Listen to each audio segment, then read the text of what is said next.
Assalamualaikum warahmatullahi wabarakatuh. Perkenalkan, kami dari kelompok 3 akan mempresentasikan hasil observasi di Deler Yamaha Tabing dengan mata kuliah manajemen sumber daya manusia. Dengan penyusun, saya sendiri adalah Habib Alapsi dengan NIM 19074015 dan teman saya Zulpiandri dengan NIM 19074046. Baiklah, materi akan disampaikan oleh teman saya Zulpiandri. Kepada Zulpiandri dipersilahkan.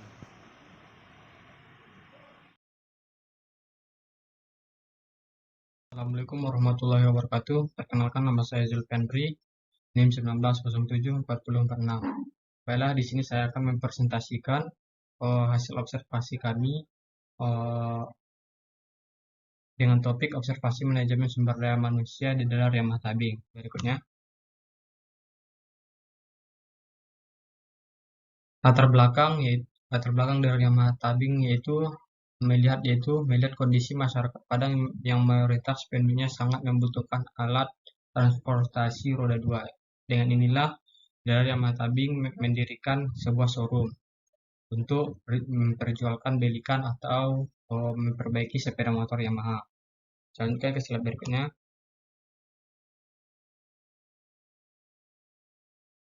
Rumusan masalah dari presentasi ini adalah satu, bagaimana profil Deler Yamaha Tabing. Kemudian yang kedua, bagaimana proses rekrutmen Deler Yamaha Tabing. Kemudian yang ketiga, bagaimana pelatihan yang diberikan Deler Yamaha Tabing. Kemudian yang keempat, bagaimana peranan gaji karyawan Deler Yamaha Tabing. Kemudian yang kelima yaitu proses penyelesaian masalah dalam perusahaan Deler Yamaha Tabing tersebut. Masuk ke pembahasan observasi. Di sini nama perusahaan sendiri yaitu Tijahaja Deler Yamaha Tabing. Alamatnya sendiri berada di Jalan Prof. Dr. Hamka nomor 56, Parupuk Tabing, Kecamatan Kota Tangah, Kota Padang, Sumatera Barat. Nomor telepon yaitu 07 5144 7986.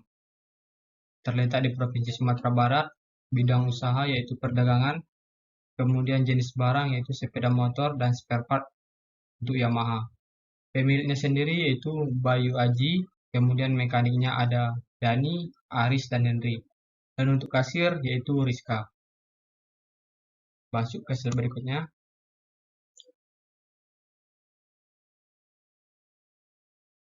Di sini adalah strategi pemasaran dealer Yamaha Tabing tersebut. Yang pertama adalah strategi yang digunakan mereka adalah satu, langkah pertama yang dapat dilakukan yaitu melakukan riset siapa yang menjadi target pasar tersebut. Kemudian yang kedua, media sosial adalah alat pemasaran yang paling ampuh karena hampir semua orang dari berbagai latar belakang yang berbeda sangat aktif menggunakannya.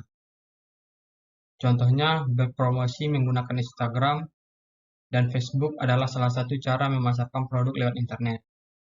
Kemudian, strategi promosi langsung dapat dilakukan menggunakan teknik pemasaran di media sosial. Dengan media sosial, perusahaan Deler Yamaha Tabing dapat menjalin interaksi secara luas dengan berbagai kalangan dengan biaya murah dan visibilitas atau keterlihatan yang tinggi. Kemudian, yang ketiga adalah tempat strategi masih menjadi salah satu contoh strategi pemasaran yang patut dipertimbangkan Deler Yamaha Tabing, yaitu tempat di mana kita akan mendirikan sebuah perusahaan tersebut.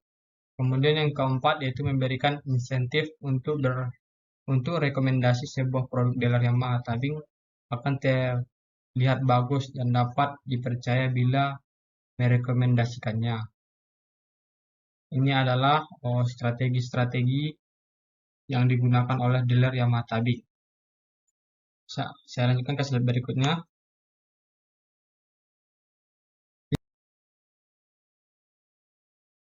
Sistem rekrutmen. Sistem rekrutmen Deler Yamaha Tabing yaitu yang pertama ini adalah Yamaha membuka lowongan pekerjaan. Kemudian yang kedua, lowongan pekerjaan diiklankan di media massa.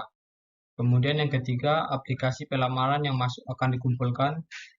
Kemudian yang keempat, aplikasi pelamar yang telah masuk akan disortir sesuai dengan kualifikasi. Terus, hanya pelamar yang memenuhi kualifikasi yang akan diundang untuk proses psikotes dan interview tahap awal melalui SMS balas. Kemudian proses seleksi tahap 1 psikotes. Kemudian bagi kandidat yang lolos psikotes maka akan melalui tahap interview HRD. Tahap seleksi kedua interview user kandidat. Kemudian tahap 3 final interview bagi yang lolos interview user. Kemudian proses MCU kandidat yang lolos dari tahap final interview akan menjalin pemeriksaan kesehatan. Seterusnya setelah itu akan diadakan pelatihan bagi pelamar yang telah diterima di Yamaha.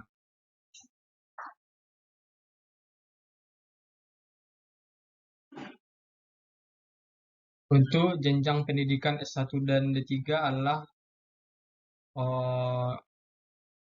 tempat-tempat yang diberikan yaitu satu area marketing development.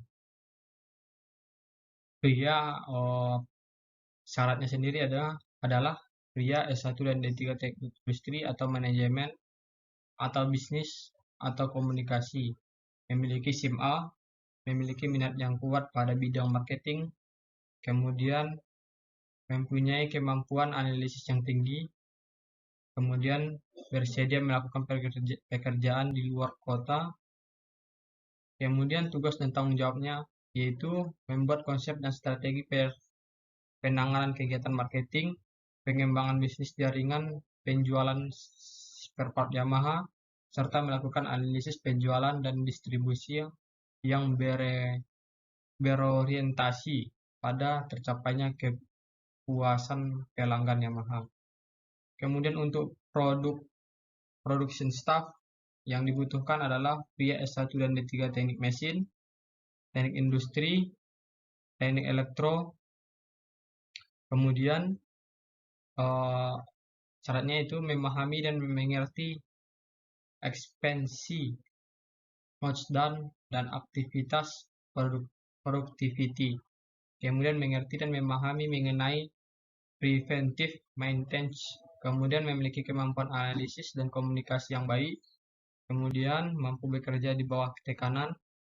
Dan untuk tugas dan tanggung jawabnya itu menangani project assembling, melakukan persiapan produksi new model dan mesin baru atau renewal di shop di casting, melaksanakan tryout production support. Saya lanjutkan.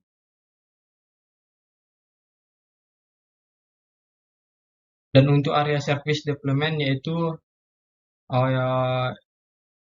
syarat yang dibutuhkan yaitu pria S1 dan D3 teknik mesin wajib memiliki SIM A, memiliki kemampuan analisis yang tinggi, kemudian memiliki ketertarikan pada teknologi mesin roda 2, kemudian bersedia melakukan pekerjaan dinas ke luar kota. Tugas tanggung jawab yang dibebankan adalah menangani pengembangan bisnis jaringan after sales Yamaha di area, koordinasi analisis penanganan klaim dan aktivitas technical support dan servis promosi lainnya, serta menjadi trainer dalam proses edukasi mekanik Yamaha di area. Baiklah, saya lanjutkan ke slide berikutnya.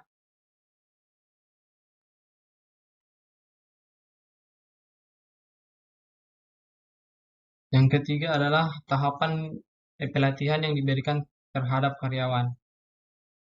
Berdasarkan dapat diketahui bahwa presentasi karyawan tetap dealer Yamaha Tabing dengan tingkat pendidikan SMA atau SMK dan sederajat adalah 37% dibandingkan dengan tingkat D1 atau D1 sampai D3 adalah 50%, serta tingkat S1 sampai S2 adalah 13%.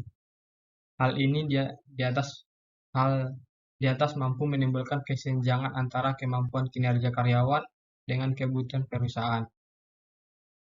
Karena walaupun karyawan yang lulus SMA atau SMK yang bisa disebut tenaga siap pakai masih belum memiliki dasar-dasar pengetahuan dalam bidang perbaikan kendaraan bermotor serta sedikit mampu mempunyai pengalaman kerja dibandingkan dengan karyawan yang lulusan diploma dan sarjana.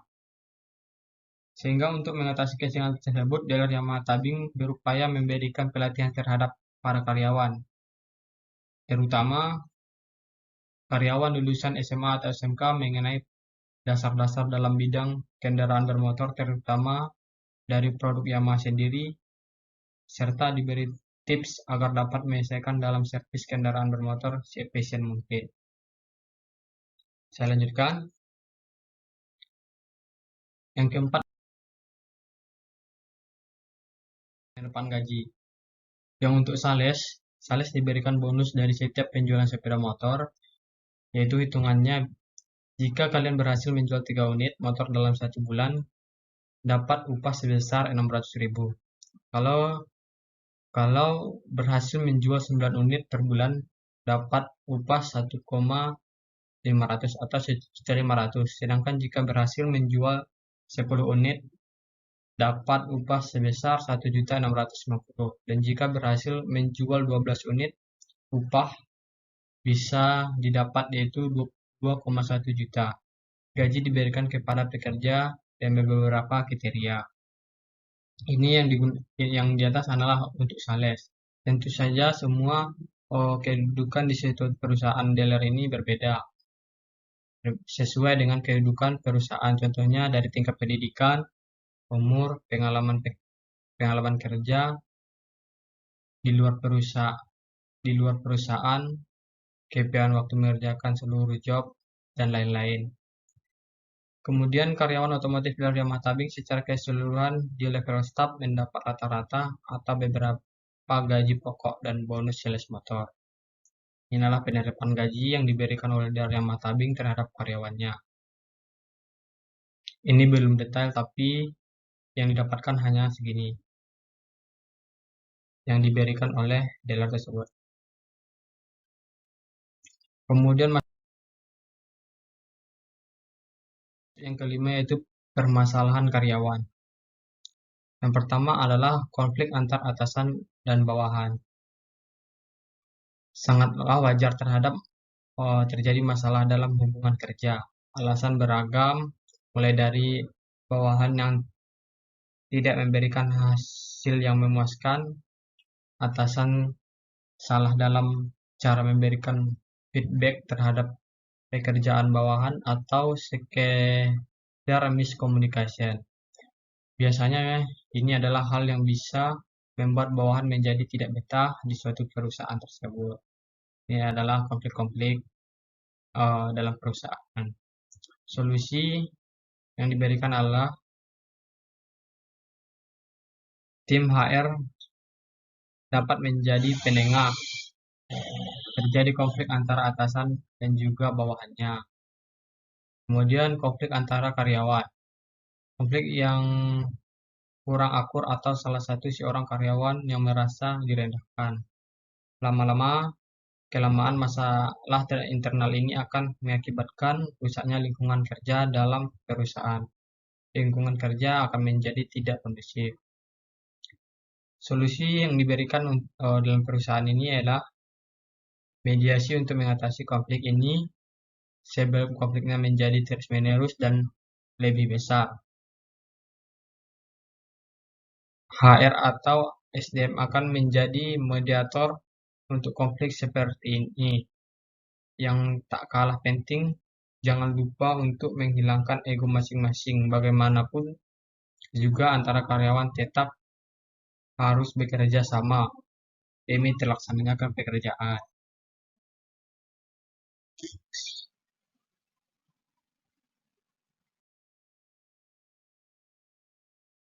Kemudian masalah yang selanjutnya itu adalah kecapean mengenai pekerjaan. Semua deadline pekerjaan akan ditumpahkan kepada karyawan. Kemudian karyawan akan kewalahan membagi-bagi waktu untuk menyelesaikan keseluruhan pekerjaan tersebut. Solusi yang diberikan perusahaan ini adalah bicara dengan manajer untuk meminta solusi. Pastikan bahwa Anda juga memiliki waktu yang tepat untuk berbicara ke manajer, atau kalau bisa, buatlah janji sebelumnya supaya pembicaraan lebih produktif dan tidak mengganggu jadwal pekerjaan atasan dan karyawan. Masuk ke penutup, yaitu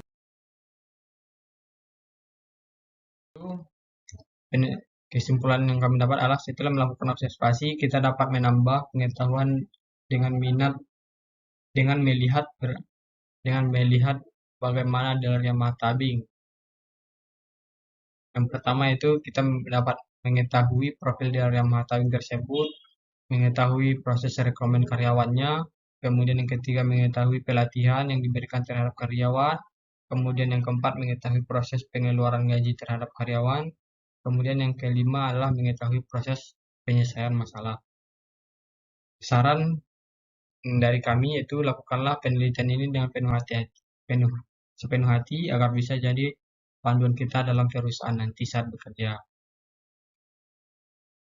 Baiklah, sekian, terima kasih. Assalamualaikum warahmatullahi wabarakatuh.